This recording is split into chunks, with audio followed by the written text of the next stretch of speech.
we have been talking about culture of honor, right? We're in this new series that we started 3 weeks ago, and tonight we're going to continue in that.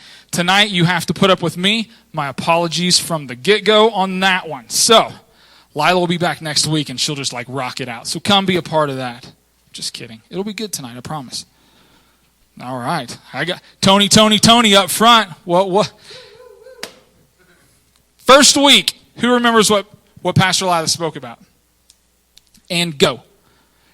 Words, yes. Sinking our flame, right? That was what she spoke about, the introduction into our culture of honor. Last week, we had the privilege of having Tony Banky, who is here from CSU. He's the Chi Alpha leader down there, and he spoke on spoken honor. So it was a great time. It was really awesome to have him here. And tonight we're going to continue, and we're going to look at honor among friends, right? How many have heard the phrase before that there's no honor among thieves? Anyone? Just poke your hand up if you're like, yeah, I've heard that before. All right. How many here are thieves? 1, 2, 3. I'm just making note for tomorrow night at the Christmas and July party at our house so I know who to keep an eye on. Just kidding. Tonight we are not talking about thieves at all, which is good. Instead, we are going to be talking and looking at honor among friends. We're going to be looking at what this means. What does it mean to me to honor my friends? What does that look like? And so looking at this idea of honoring others, my brain, how it works is I automatically go to thinking of like movies. I like movies. That's why we watch a lot of movies at our house. And Hollywood, I think, has done a fairly good job of portraying different people, honoring different people, groups of people in our society. You've got movies like Braveheart, right, about William Wallace. I was going to bring a horse, but, it's the mess of all of that. Then you've got like the movie Passion of the Christ, right? Who was about what's that guy's? Jesus, right? And so that's obviously a really good one. You've got some movies that honor our military. You have movies like the latest one, that 13 Hours, okay? It's about that annex security group, ex-military people, and the whole Benghazi chaos that goes and helps save the rest of the Americans. Or you have the movie Unbroken. How many saw Unbroken? I didn't. But it's a movie about Louis Zapparini. I think I pronounced his name right. This guy was like legit, right? He ran in the 1936 Olympics, joined the military after World War II, was in a plane crash, floated around for like 47 days or something like that, only to be rescued to live in a POW camp. And crazy stuff about this guy's life. We've got movies like World Trade Center that honors the police and firefighters and everything that happened after 9/11.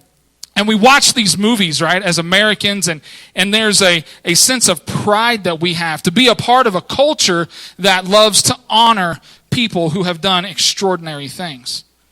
Well, the Bible, which is a really super cool book, also has great stories and great things looking to honoring people, right? So we have in Deuteronomy 5:16, we find the 5th commandment out of the 10, which says, honor your father and mother as the Lord your God commanded you. Now you might say, well, I didn't really have a good relationship with my mom and dad, and so I'm not really sure how that works out. But the Bible, I think what it's focusing on here is honoring them for who they are, maybe not for what they've done or not done. So in Proverbs 18:12, we have where it says, a proud heart precedes destruction, and before honor is humility. Here the scripture is talking about pride in the sense of arrogance, right? As a father, I'm proud of my kids. I'm proud that I successfully snagged someone like Misty, who's gorgeous in my opinion. And I don't know what she sees in me, but as long as she sees it, right? So I'm thankful for that. But when arrogance creeps into pride, right, it becomes destructive, and it doesn't become what the Bible is referring to here. It corrupts pride. Then you've got Proverbs 26:1, if you jump down just a few chapters. And it says, just as snow should not fall in the summer, except for in Breckenridge. Huh? No, wasn't that crazy? Nor rain at harvest time, so people should not honor a fool. Again, if we look to Hollywood, Hollywood has done, at times, a not very good job about honoring people because they can get fixated on honoring people who are foolish.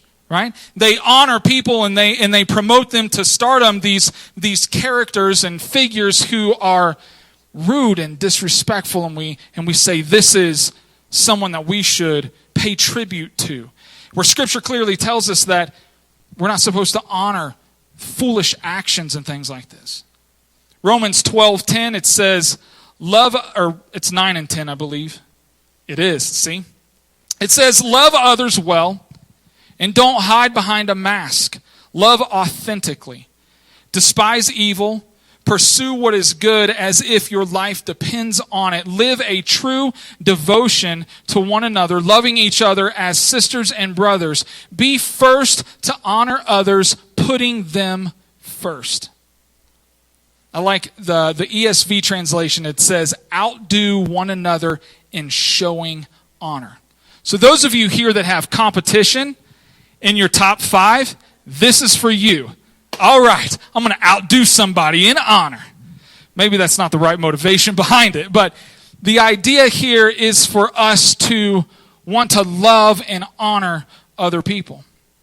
You know, if we were to take a friendship test, okay, what kind of friend would you rate as? All right, now, I looked some of these up. There are many online. Some of them, I would say, have merit. Others are just kind of silly and ridiculous in the questions. Like, would you take your friend to, I don't know, Smash Burger? I don't know. I'm like, this point. But anyway, some of them are good, some of them are bad. But if you were to ask yourself this question tonight, how good of a friend am I? What would your answer be? What do you think your answer would be? This is a rhetorical question. So you don't have to scream it out right now. We will be quizzing you later. Just kidding. Nobody laughed at that. Come on, let's lighten up. Shake it off, guys. This is good time here. To help us, I think, in answering this question of honor, what kind of person I am, I think it's important for us to understand characteristics of honor. And so tonight I've kind of broken it down into this. I think that honor requires respect, it requires integrity, honesty, and it requires us to have ethical conduct in our choices and our decisions. If you look up through the wonderful world of Google about honor, Answers.com, if you have questions, they have answers. They said this in regards to honor. It says, being honorable is doing the right thing for the right reasons at the right moment with an element of selflessness. Now, I like that. I think that's a really good description of what honor is.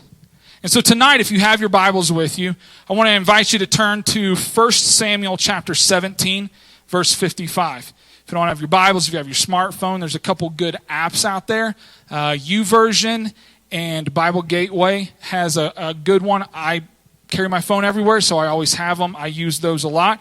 You can download them. They're good stuff. Tonight, we're going to look at a story of honor among two friends. All right? You've got David and Jonathan, who they come from two different worlds, right? Two different classes of people in this time, but they develop a lifelong friendship between the two of them. So we're going to start looking here in 1 Samuel 17, verse 55. It says, when Saul saw David, that's kind of confusing. When he saw David go out to meet the Philistine, he said to Abner, commander of the army, tell me about this young man's family. Abner said, for the life of me, O king, I don't know. The king said, we'll find out the lineage of this raw youth.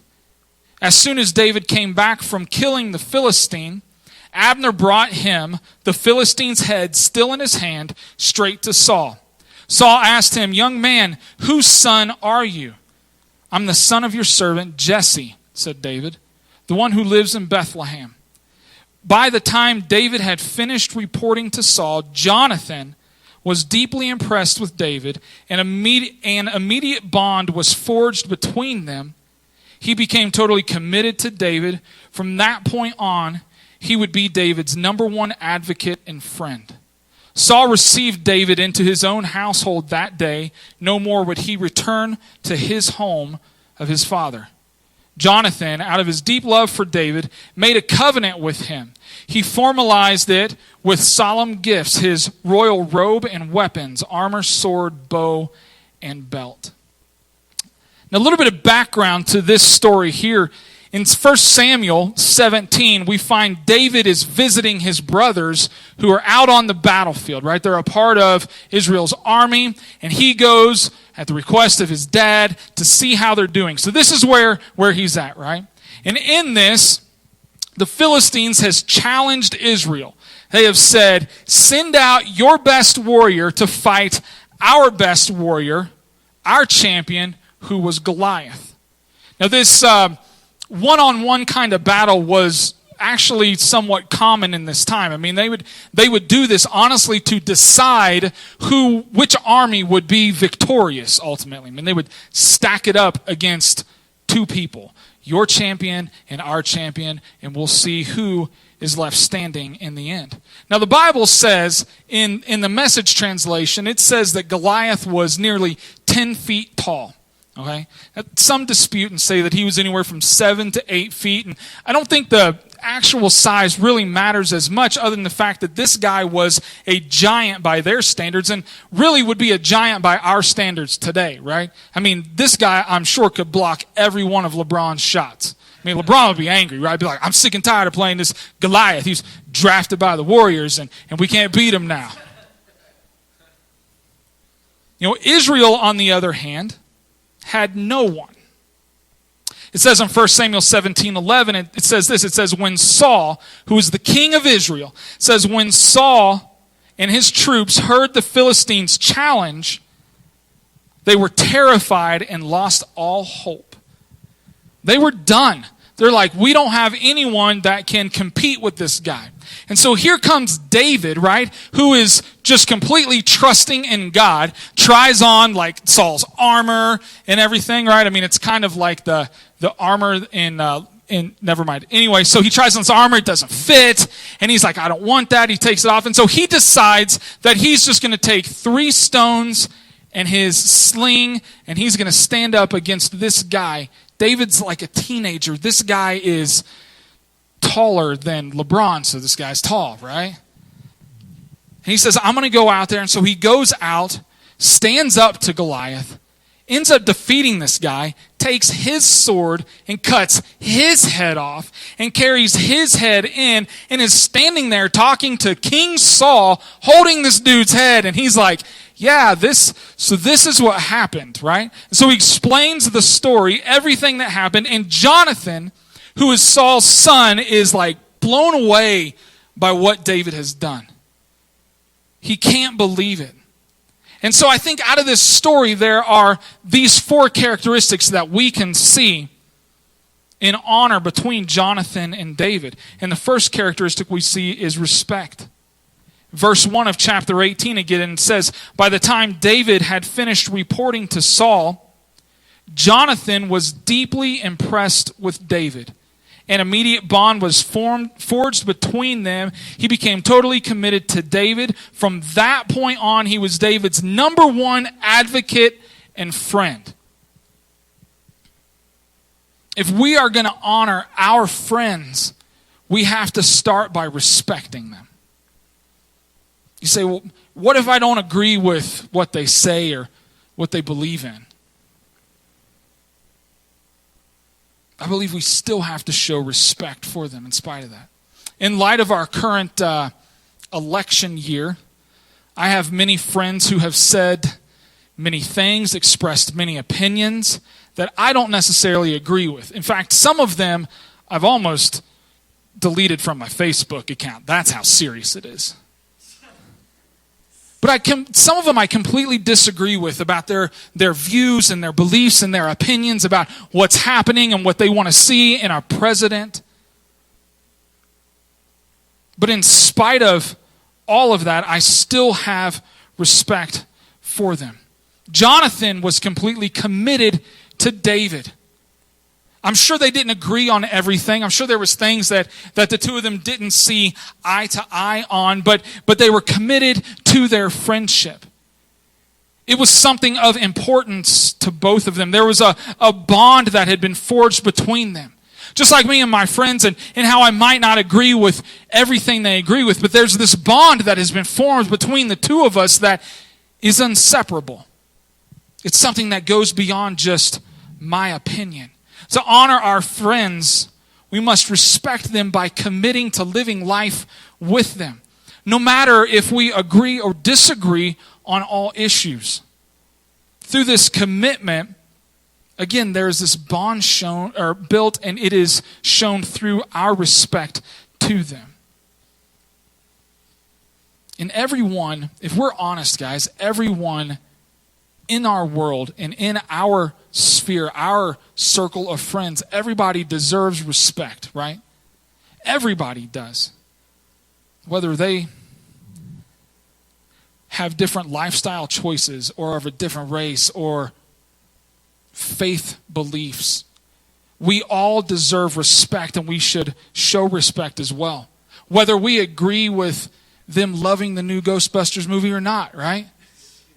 We should have respect. To honor our friends, we have to show it through this, by respecting them for who they are. It doesn't mean we agree with everything, but we can still show that we respect them, that they have value as a person. The second characteristic that we see of honor in this story is integrity. Verses 3 and 4 of chapter 18 here, still in 1 Samuel, says, Jonathan, out of his deep love for David, made a covenant with him. He formalized it with solemn gifts, his own royal robe and weapons, armor, sword, bow, and belt. That would have been a pretty cool gift to get.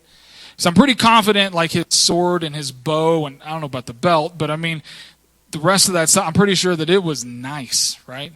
I mean, really nice. And Jonathan loved David so much that he was willing to literally give him the clothes off of his own back. He was essentially giving David everything that he had, right? His identity, his protection, his provision, his wealth. He was giving it to David. He was saying, what I have, I give to you. And Jonathan's love for David, I believe, made it easy for him to do just that, to give up everything, to honor David for who he was, for what he stood for what he had just done for Israel, for slaying Goliath, right?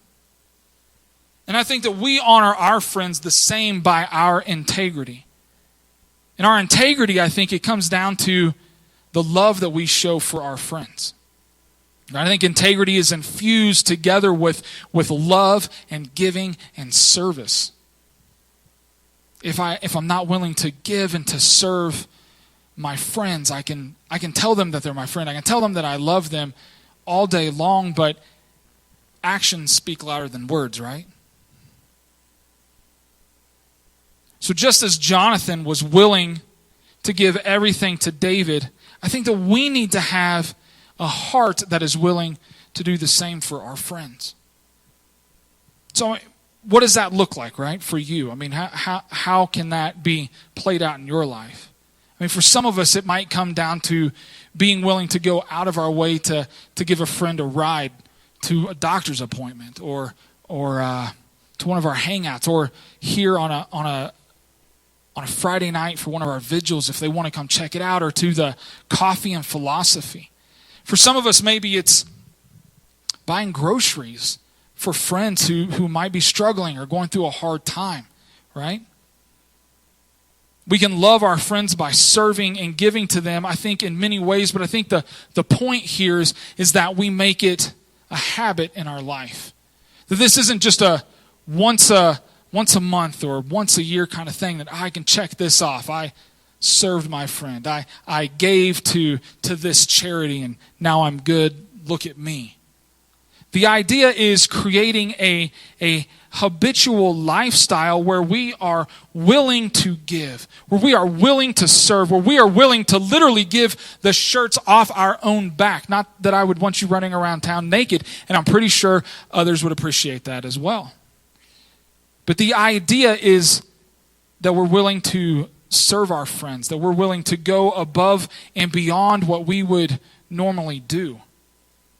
If we're going to honor our friends, we have to have these three things, I really believe. Love, and we have to be willing to give, and we have to be willing to serve them. And we see this in Jonathan and David's relationship, right? I mean, there was countless times that David goes running to Jonathan, right? That Jonathan is there for him, that he's his sidekick, and he's his loyal friend, and he's the person that is willing to give and serve and contribute to who David is. Because Jonathan is committed to honoring David. We've got to have integrity as we honor our friends. The third characteristic I think that we see in this story is that in honoring others, we have to be honest with others. As we read through this story, we jump ahead to 1 Samuel 19, verse 4 through 7, and it says, Jonathan brought up David with his father, speaking well of him. Please, he said to his father, again, he's talking to Saul here. It says, don't attack David. He hasn't wronged you, has he? And just look at all the good that he has done. He put his life on the line and he killed the Philistine. What a great victory God gave Israel that day. You were there. You saw it and were on your feet applauding with everyone else. So why would you even think of sinning against an innocent person, killing David for no reason? Saul listened to Jonathan and said, you're right. As God lives, David lives. He will not be killed. Jonathan sent word off to David and reported to him everything that was said in their conversation. No secrets. He's like, this is how it is. This is what was said. Again, Saul is Jonathan's dad, okay? And I wouldn't say that they had the best of relationships. I mean, as you read through this, there's one point where Saul gets very angry at David, or at Jonathan because of his friendship with David, and he throws a spear at him. And not like, hey, here, we're playing catch. I mean, like, sharp, pointy end, your direction, I'm trying to stick it through you type of deal, right? That's not a very good fatherly, son relationship that they had. I wouldn't say it was on the best of terms, right? I mean, my dad never did that. That would be awful. But by this point in 1 Samuel, we see that Saul's view of David has changed drastically. All right, I mean, he's beginning to see this man that David has become, and he's living out, and Saul is furious, and he has changed his opinion about David, and he wants David D-E-D dead. Wait, no? Spelling is great. Jonathan, who's willing to stand up for his friend David, I mean, he goes to his dad and he calls him out and he says, what are you doing? Why in the world do you want to kill David? Look at all the good that he has done. And he's able to change his dad's view. At this point in history, he's able to change his dad's opinion of David, and his dad says, fine, I'm not going to kill him. He's safe. He's going to be okay. And David turns around, Jonathan turns around and goes to David and has a very, I believe, difficult conversation with him. I mean, I can't imagine it would be an easy conversation to say, hey, just want to let you know, my dad, the king of Israel, wants to kill you, but it's cool. I talked him out of it. No bones about it, right? We're good, right? I'm kind of pretty confident that's not how that conversation went. I mean, I wonder how David even responded to it. I mean, he's like, what? He wants to do what? What did I mean, I can imagine the multitude of questions like, what did I do, right? I mean, did I not hang my coat up right? I mean, did I leave a dirty dish in the kitchen? I mean, I don't know what happened here. Why would he want this? Why would he even think of doing something like this? And I think that being honest with our friends means that we're willing to have difficult conversations. You know, we can honor our friends when we're honest with them, both in the good times and in the bad. When the conversation is easy and when the conversation is really difficult. If we're only willing to be honest with our friends when we have good news for them, let's be honest now, we're really not being a good friend, right? I mean, if we're not willing to step out and take the risk and have a conversation that is difficult with them, for me personally, that's not someone being my friend. And if we're willing to be honest with our friends, we've got to be willing to share everything with them in conversation. Now, on a side note here, just because we're being committed to our friends and we're deciding to be honest with our friends doesn't mean that we can say anything to our friends, right?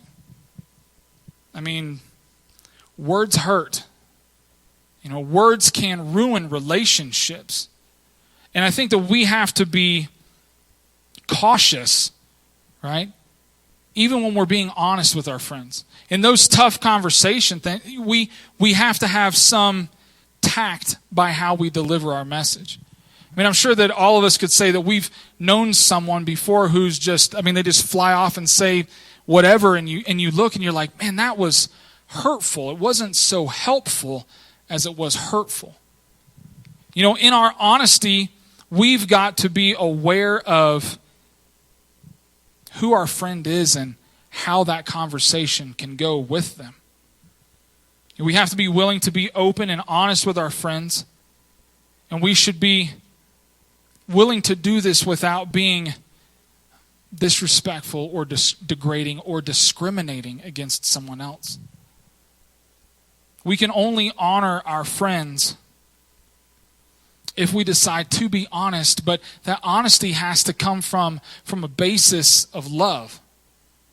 You know, if we're not willing to say whatever it is we want to say, if it's not coming from this perspective of love, then honestly, I just like the word honestly tonight, I think we should keep it to ourselves. Because if our words are going to hurt our friends, they're not helpful, right? They're not going to be encouraging. They're not going to walk away from that conversation and feel uplifted at all. And guys, then we're defeating the purpose of trying to honor our friends. We have to do it. We have to be honest based out of love.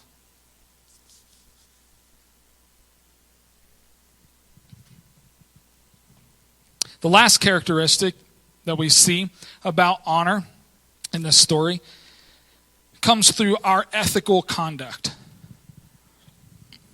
As we move on down, jump into the chapter in 1 Samuel, we go to 20, starting with verse 1 and 2. It says, David got out of Naioth, I don't know if that's pronounced right, but that's all right, we're going with it, in Ramah, alive, and went to Jonathan, what do I do now? What wrong have I inflicted to your father that makes him so determined to kill me? Nothing, said Jonathan. You've done nothing wrong, and you're not going to die. Once again, we see Saul. He's determined. He's bent out of shape. He is on a vengeance path to kill David. He wants to slay him, and David is running for his life just to stay alive. And so he comes back to Jonathan, right? And in chapter 20, it's this great story of how Jonathan says, look, let's devise this plan. I'm going to go to my dad and I'm going to see if he really does want to kill you, then I'm going to take and I'm going to shoot 3 arrows. 3 arrows out into a field. I don't count very well either. And if I do that where it's going to be close to where you're hiding, you will know that my dad truly does want to kill you. So they set up this plan, and it goes exactly this way. And by the end of chapter 20, David and Jonathan, they go separate ways, right? They still have this friendship that is intact, and it goes even down to the next generation. I mean, you can read through, there's stories when David is king that he brings Jonathan's son to his table to dine and eat with them. This friendship, this bond between the two of them lasts beyond just their personal relationship. It goes even on down to their children. The dictionary says this about ethical conduct. It says that it is pertaining to or dealing with morals or the principles of morality, pertaining to right and wrong conduct. Even though Saul, who was Jonathan's dad, even though he was set on killing David, Jonathan never wavered from his ethics. His conduct never changed in spite of his dad being determined. You know, we honor our friends through our conducts, through the ethics that we have, through our morals. And that's what it comes down to. Our morality, how that is played out in front of our friends, makes an impact. Are we willing to make the right decisions in front of our friends? Or are we willing to allow peer pressure to influence us and influence our decisions when we're around our friends? Now, peer pressure is a very high school word, right? I mean, we say peer pressure and we think, oh, that's what they're talking about in Elements 8 tonight. Maybe, I don't really know, because that's Misty's thing. But regardless of what we think about peer pressure, the reality is this, that it's something that we all deal with every single day of our lives. You know, should I have another beer? Should I have a beer to begin with when I'm hanging out with my friends? Do I feel pressure to do this? Is this the right decision? As adults, right? Sex is a part of dating relationships. Is that something that I should be willing to give in to? Should I be willing to compromise that moral standard in my life just to keep this relationship alive? You know, at work, I'm sure that we've all been around people who their form of joking is by literally insulting other people, right? It's finding those weak areas and just really sticking it in and pushing it beyond any kind of funny points, right? You know, should I participate in that and around friends at work? Our ethical conduct is put on display every single day. And it comes down to this. Am I going to do what is right in this situation in front of my friends? Or am I going to choose to do what's wrong? To honor our friends, we have to make the right choices. What did it say about that it's the honor, it's about doing the right thing at the right time for the right reasons with a sense of selflessness, right? To honor our friends, we have to be willing to make those choices no matter how difficult they are. And we see this in this story here. Jonathan, he didn't allow the culture in which he was in, he didn't allow that to influence or change his ethics. The same with us. Our decisions, the morality that we stand for, our choices, they influence other people, or we allow our culture and others to influence us. Our ethical conduct, guys, it should always be honoring of our friends. We should be willing to step out against the popular vote and say, man, this isn't right. I'm not going to participate in this. I'm going to honor my friends by doing what's right, even if your friend doesn't see it for that. We still have to do what's right. Out of those four, I decided I wanted to add another one to these characteristics of honor. And in Hebrews 13:18, it says this, pray for us, for we are sure that we have a clear conscience, desiring to act honorably in all things. And so tonight, friends, my challenge to you is to honor your friends through respect and through integrity, through honesty and through our choices, our ethical conduct. But I also want to challenge you to pray for your friends, to pray for each other,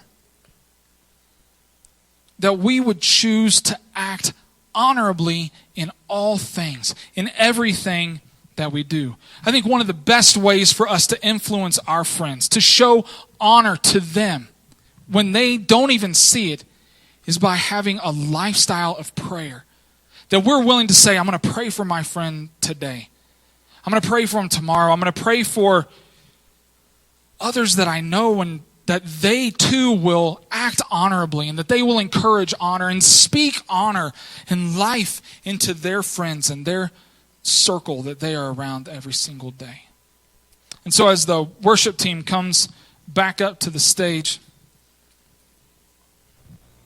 I'm going to ask everybody, if you would, to just close your eyes, just bow your head. We're going to take a few minutes here to reflect back on that initial question. If you were to poll yourself, if you were to take a test or whatever it is, what kind of friend are you?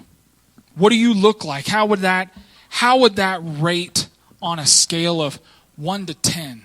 10 being just a great, awesome friend, and 1 being just somebody who barely makes it by. Wouldn't even consider to be a friend. What kind of friend are you? Are you willing to live this kind of life where you honor people by respecting them? That you are willing to show integrity, that you're willing to be honest, that you're willing to not allow yourself to be swayed by culture.